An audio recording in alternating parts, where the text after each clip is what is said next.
SIR এর নিয়মে প্রতিনিয়ত আমরা দেখতে পাচ্ছি কিছু না কিছু পরিবর্তন আসছে। এর আগে আমরা দেখেছি ফটো ঐচ্ছিক করে দেওয়া হয়েছিল। তারপরে আমরা কালকেই দেখেছি একটা আপডেট এসেছিল যে বিএলওরা বাড়ি বাড়ি গিয়ে আবার ফটো তুলবে। তারপরে আজকে আবার একটা আপডেট এসছে যে আত্মীয়ের নাম এতদিন পর্যন্ত আপনারা কাদের দিতে পারতেন, শুধুমাত্র মা, বাবা বা দাদু, ঠাকুমা এদেরই 2002 লিস্টে যদি নাম থাকতো তাদেরই আপনি ডেটা লিখতে পারতেন ওই ফর্মের মধ্যে। কিন্তু এবার থেকে সেই সংখ্যাটাও কিন্তু বাড়িয়ে দেওয়া হয়েছে, মানে সম্পর্কর যে লিস্ট সেটা কিন্তু বাড়িয়ে দেওয়া হয়েছে। সেটাই আজকের এই ভিডিওতে জানবো যে নির্বাচন কমিশন কি জানাচ্ছে। তার আগে আপনাদের বলি, এই সমস্ত নতুন নতুন আপডেটের জন্য কিন্তু বিএলওরা প্রতিনিয়ত ক্ষুব্ধ হচ্ছে, তারা প্রতিবাদ করছে বিভিন্ন জায়গায় এবং তারা কিন্তু ক্ষুব্ধ হওয়াটা তাদের স্বাভাবিক। কারণ নির্বাচন কমিশন বিহারে এই এসআইআর হওয়ার পর থেকে পশ্চিমবঙ্গে এসআইআর হওয়া পর্যন্ত অনেকটা সময় পেয়েছিল, তারা নিজেদেরকে গুছিয়ে নিতে পারতো নিজেদের মতন। তারা আটঘাট বেঁধেই এতদিন পরে পশ্চিমবঙ্গে এসআইআর শুরু করেছে, কিন্তু তবুও নির্বাচন কমিশন এসআইআর চলাকালীন বিভিন্ন ধরনের নতুন নতুন আপডেট আসছে। এর ফলে সাধারণ মানুষ যেরকম হ্যারাস হচ্ছে সেরকমই হ্যারাসমেন্টের শিকার হচ্ছে বিএলওরাও।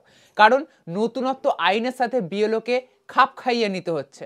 তো সেক্ষেত্রে আগে আমরা দেখতে পেয়েছিলাম যে ফটো দেওয়ার ঘর ছিল, সেখানে ফটো চেটাতে হতো। তারপরে নির্বাচন কমিশন বললো না, ফটো ঐচ্ছিক, ফটো আপনারা দিতেও পারেন না দিতেও পারেন। তারপর আবার বিএলওদের বলা হলো ফটো এসআইআর ফর্মে থাক বা না থাক কিন্তু অনলাইনে রেকর্ড হিসেবে থাকতে হবে। তাই বিএলওরা যে অ্যাপ দিয়ে ডেটা সাবমিট করবে সেই অ্যাপে যেন ফটো থাকে। এক্ষেত্রে বিএলওরা সেই ফটোটা, যে ফর্মটা জমা দিয়েছে তাতে যদি ফটো চেটানো থাকে তাহলে সেখান থেকে ফটো স্ক্যান করতে পারবে, ফটো তুলতে পারে। আর না হলে তাকে প্রত্যেক বাড়ি বাড়ি গিয়ে কিন্তু ফটো তুলে আনতে হবে, এরকম হলো। তারপরে এখন আবার বলা হচ্ছে সম্পর্কের যে লিস্ট এতদিন পর্যন্ত ছিল, আপনারা দেখবেন যে ফর্মটা ছিল সেই ফর্মের উপরের দিকটা তো সবার এক, কিন্তু নিচের দিকটা 2002 লিস্টে যদি নিজের নাম থাকে তাহলে বাঁ দিকের ঘরটা আপনাকে পূরণ করতে হচ্ছে। আর যদি নিজের নাম থাকে, আত্মীয়ের কারোর নাম থাকে, আত্মীয়ের নাম বলতে এতদিন পর্যন্ত নির্বাচন কমিশন বলছিল যে দাদু, ঠাকুমা, বাবা, মা, এই চারজনার নামই আপনারা 2002 সালে যদি লিস্টের থেকে থাকে তাহলে সেই অনুযায়ী তাদের ডেটাটা কিন্তু এখানে লিখতে হবে ডান দিকের ঘরে। কিন্তু এখন নির্বাচন কমিশন আবার বলছে যে না, আপনি সম্পর্ক, রক্তের সম্পর্ক হলেই হবে, মানে আপনার মামা, দাদা, জ্যাঠা, কাকা এদের হলেও কিন্তু আপনারা সেই সম্পর্কের জায়গাতে আপনি তাদের আত্মীয়ের নাম দিয়ে আপনি কিন্তু লিখতে পারেন।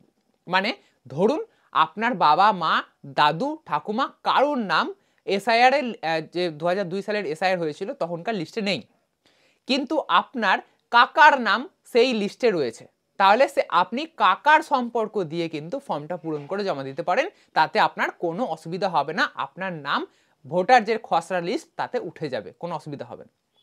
এমনটাই নির্বাচন কমিশন এখন বলছে। আগে এটা বলতে পারতো যদি বলার হতো, কিন্তু এখন এসে বলছে। এবারে এখন বলে সমস্যা হচ্ছে কি, অনেকেই কিন্তু এখন পর্যন্ত ফর্ম জমা দিয়ে দিয়েছেন। যারা ফর্ম জমা দেননি তারা যদি অলরেডি ফিল আপ করে রাখেন তাহলে তাদের ক্ষেত্রে একটা প্রবলেম। যদি ফর্ম জমা দিয়ে দেন তার থেকে একটা বড় প্রবলেম ক্রিয়েট হচ্ছে।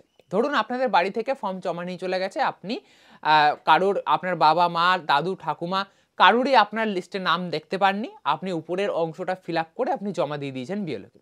এবারে আপনি এতদিন পর জানতে পারছেন যে কাকা, জ্যাঠা, মামা, দাদা এদের যদি নাম থাকে তাহলে আপনি এই ফর্মটাতে ফিল আপ করে আপনি জমা দিতে পারতেন। তাহলে এবার অসুবিধাটা কি হচ্ছে, আপনি জমা দিয়ে দিয়েছেন, তাহলে আবার নতুন করে ফর্ম কোথায় পাবেন? তো এইটাই হচ্ছে প্রবলেম। এটা যদি প্রথমে নির্বাচন কমিশন বলে দিত তাহলে প্রবলেমটা হতো না। দেখা যাচ্ছে আপনার বাবা মার নাম নেই অথচ আপনার কাকার নাম রয়েছে, তো কাকার দিয়ে সম্পর্ক দিয়ে আপনি অনায়াসে আপনি ফর্মটা ফিল আপ করতে পারতেন, তাতে আপনার কোনো অসুবিধা হতো না। তো প্রবলেম তো আছেই, কিন্তু একটা সলিউশন আপনাদের বলছি। আপনাদের এলাকার যে বিএলও তাকে তো আপনি চেনেন, না চিনলেও আপনাদের কাছে একটা ফর্ম তো রয়েছে, মানে একটা ফর্ম তো বিএলও নিয়ে গেছে, একটা তো আপনাদের কাছে রয়েছে। সেই আপনাদের কাছে যেটা রয়েছে তার উপরেই দেখবেন বিএলওর নাম এবং নাম্বার দেওয়া রয়েছে। তো সেখানে ফোন করে আপনি বলতে পারেন যে নির্বাচন কমিশন তো নতুন নিয়ম করেছে, তো আমার ফর্মটা তো এখনো বোধহয় অনলাইনে সাবমিট করা হয়নি। যদি অনলাইনে সাবমিট করে হয়ে যায় তাহলে আর কিছু করার নেই, কিন্তু যদি অনলাইনে সাবমিট করা না হয় তাহলে আপনি, রিকোয়েস্ট করছি আপনাকে, আপনি ফর্মটা একবার আমাকে দিন, আমি ফিল আপ করে আবারও নতুন করে আপনাকে জমা দেবো। কারণ নির্বাচন কমিশন নতুন নিয়ম করেছে যে কাকা, মামা, জ্যাঠা, দাদা এদের সম্পর্ক, রক্ত সম্পর্ক দিলে কিন্তু আপনাদের হয়ে যাবে। তো তো সেহেতু আমার কাকার নাম বা জ্যাঠার নাম আমার 2002 এর লিস্টে রয়েছে, আমি তাদের সম্পর্ক দিয়ে আমি আরেকবার ফর্মটা ফিল আপ করে আপনার কাছে জমা দেবো। তো এই রিকোয়েস্ট যদি আপনি করেন বিএলওদের কাছে, তাহলে কিন্তু তারা আপনাকে ফর্মটা দেবে এবং আপনাকে আরেকটা সুযোগ দেবে ফর্মটা ফিল আপ করে জমা দেওয়ার। যদি ফর্মটা একবার অনলাইনে সাবমিট হয়ে যায়, তাহলে বিএলওর কাছেও আর কোনো উপায় নেই যে আপনার ফর্মটা এডিট করবে বা ক্যান্সেল করবে, কিচ্ছু করার কিন্তু বিএলওর কোনো হাত নেই। এমনটাই ডেটাবেস সরকার তৈরি করেছে যে সার্ভার একবার জমা হয়ে গেলে আর কোনো প্রকার এডিট বা কিচ্ছু করা যাবে না। তাই এই ভিডিওটা যত তাড়াতাড়ি আপনি দেখছেন, তত তাড়াতাড়ি আপনি বিএলওর সাথে কন্ট্যাক্ট করুন। যদি ফর্ম জমা দিয়ে থাকেন, তাহলে বিএলওর কাছ থেকে ফর্মটা নিন, আবার নতুন করে আপনি ফিল আপ করে আপনি আবার জমা দিন। আর যদি অলরেডি আপনাদের কাছে ফর্ম রয়েছে, আপনি এখনো বিএলওকে জমা দেননি, তাহলে যদি নিচের ঘরটা ফাঁকা থাকে, ডান দিকের ঘরটা, তাহলে আপনারা ফিল আপ করুন। আপনাদের কাকা, জ্যাঠা, মামা, দাদা, কারো যদি 2002 লিস্টে নাম থাকে, তাদের সম্পর্ক দিয়ে আপনি কিন্তু ফিল আপ করতে পারেন, অনায়াসে ফিল আপ করতে পারেন। যদি নিচের দিকটা কোনো ভুল হয়ে থাকে ফিল আপ করতে, তাহলে আপনারা জাস্ট একটা লাইন দিয়ে এরকমভাবে কেটে দিন এবং পাশে সঠিক ডিটেলস লিখুন। কোনো অসুবিধা হবে না, কাটাকুটিতে কোনো অসুবিধা হবে না, শুধুমাত্র বোঝা গেলেই হবে। হ্যাঁ, যাতে ঘিঞ্জি লেখা না হয়, টানা হাতের লেখা না হয়, যাতে মানুষ বুঝতে পারে, এরকমভাবে লিখুন। কাটাকুটি করলেও কোনো অসুবিধা হবে না।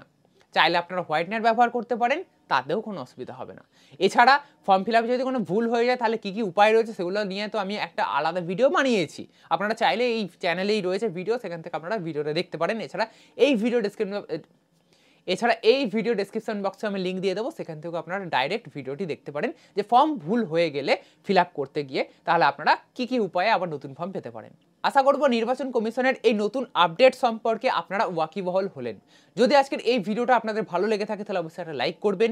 এই রকমই নতুন নতুন আর আপডেট পেতে অবশ্যই চ্যানেলটিকে সাবস্ক্রাইব করে রাখতে ভুলবেন না।